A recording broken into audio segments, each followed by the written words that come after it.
नमस्कार, आप सभी का बहुत स्वागत है साधना न्यूज में और मैं हूं आपके साथ मनीष कुमार।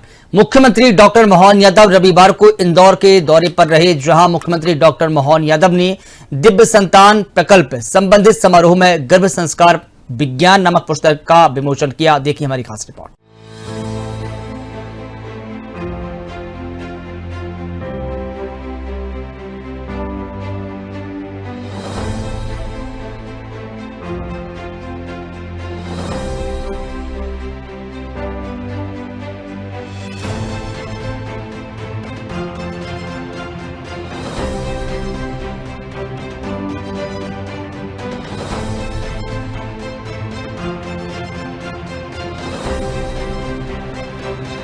अपने संबोधन में सीएम डॉक्टर मोहन यादव ने इंदौर में कहा कि गर्भ संस्कार केवल आध्यात्मिक ही नहीं बल्कि पूर्ण वैज्ञानिक प्रक्रिया है। इसके माध्यम से गर्भस्थ शिशु के मानसिक और शारीरिक विकास हेतु अनुकूल वातावरण तैयार किया जाता है। कार्यक्रम के दौरान डॉक्टर अनिल गर्ग और डॉक्टर सीमा गर्ग द्वारा लिखित पुस्तक गर्भ संस्कार का विज्ञान का विमोचन किया गया। इस भव्य आयोजन में राष्ट्रीय स्वयंसेवक संघ के निवृत्तमान सरकारवाह भैया जी जोशी भी शामिल रहे।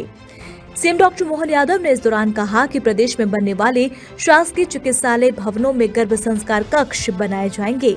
चिकित्सा विश्वविद्यालयों और उनसे जुड़े महाविद्यालयों में गर्भ संस्कार के अध्ययन अध्यापन की व्यवस्था भी की जाएगी। कार्यक्रमों में जाने का मौका मिला, कई प्रकार से हम कार्यक्रमों में शामिल होते हैं, लेकिन सच्चे अर्थों में हमारे आज के इस कार्यक्रम में नए प्रकार से जिज्ञासा का समाधान भी हुआ, ज्ञानवर्धन भी हुआ और भविष्य की पीढ़ी को मजबूत करने का ये वाकई अद्भुत कार्यक्रम है। मैं अपनी ओर से बधाई देना चाहता हूँ। इस अवसर पर मंच के सामने विराजमान पद्मश्री नारायण व्यास जी, हमारे मंत्री माननीय तुलसीराम सिलावड़ जी, सभी पदाधिकारीगण और आप सब, भैया जी के बोलने के बाद अब कुछ बचा नहीं है, सारी बातें इसमें करीब करीब आ गई है। हम सब जानते हैं हमारे यहाँ तो परमात्मा की दया से हजारों लाखों साल से हमारी संस्कृति, ये हमारे अगली पीढ़ी के परिवार के अंदर अमरता की कोई निशानी है, तो वो हमारी संतान है, जिसके कारण से ये वंश वृद्धि की धारा आगे बहती रहती है। ये हमारे लिए अलग प्रकार का इस सनातन संस्कृति का अमरता का बीज मंत्र है और इसके लिए हम दोनों तरह से जानते हैं। इस बीज मंत्र का नाम गोत्र के माध्यम से भी ध्यान में आता है, जो अमरता के नाते से हम सबको आगे वंश को वृद्धि करने के साथ मानवता के लिए ये सदैव हमारे लिए पुण्य प्रशस्त मार्ग, जिस आधार पर वैसे तो सारी बातें इसमें आई है, सब प्रकार के ढंग से और हमारे अतीत के उदाहरण से कितने अच्छे प्रकार से आपने डॉक्टर साहब आपने इसको समझाने का प्रयास किया और मैं बधाई देना चाहता हूँ। संगीत के माध्यम से हम जब वो सुनते थे अभिमन्यु की कहानी, तो वो तो सार्थक कर दिया आपने कि अभिमन्यु ने अगर मंत्र सुना होगा तो ऐसे अष्टावक्र के बारे में भी आता है। अष्टावक्र ने अपने पिता को गर्भ से ही चुनौती दे करके और एक बार नहीं 8 बार उन्होंने अपने उदाहरणों से खंडन किया। तो ये अलग बात है कि पिता को गुस्सा आ गया तो उन्होंने कहा तेरे जो भी कुछ कष्ट हुआ होगा वो अपन समझ सकते हैं, लेकिन मैं मान के चलता हूँ कि ये वाकई अद्भुत समय है और ये सही समय। आज के इस समय में तमाम प्रकार की अलग अलग प्रकार के आकर्षण की दुनिया के बीच हमारे लिए परमात्मा का प्रसाद, हमारी ये जो अपनी वंश वृद्धि की धारा जहाँ से निकलती है, सच्चे अर्थ में वही राष्ट्र निर्माण की धारा में निकलती है। ऐसे समय में इस दौर से क्या क्या सावधानी रखना चाहिए, और अब तो ये वास्तव में सोनोग्राफी और तमाम चीजों से परिलक्षित भी हो जाता है, दिख जाता है। मुझे इस बात की प्रसन्नता है, मेडिकल फील्ड के लोग, खासकर एलोपैथी वाले लोग भी अब अच्छे से मान रहे हैं। मेरी बेटी स्वयं गायनोलॉजिस्ट है, वो भी हॉस्पिटल में गर्भ संस्कार कराती हर एक बार और कोशिश करती है कि हर एक जिसकी डिलीवरी वो नॉर्मल डिलीवरी हो। आज का ये जो कई बार आरोप लगता है, तो ये जिस तरह से जितने अच्छे प्रकार से हो सकता है उस पर करने की जरूरत है। ऐसे में दिव्य संतान प्रकल्प के इस पूरे आयोजन के लिए मेरी शुभकामना भी है। आपने कहा कि विभाग की ओर से, सरकार की तरफ से इसमें हमारा भी बजट प्रकाशन हो जाएगा, लखनऊ करेगा तो मध्य प्रदेश थोड़ी पीछे रहेगी।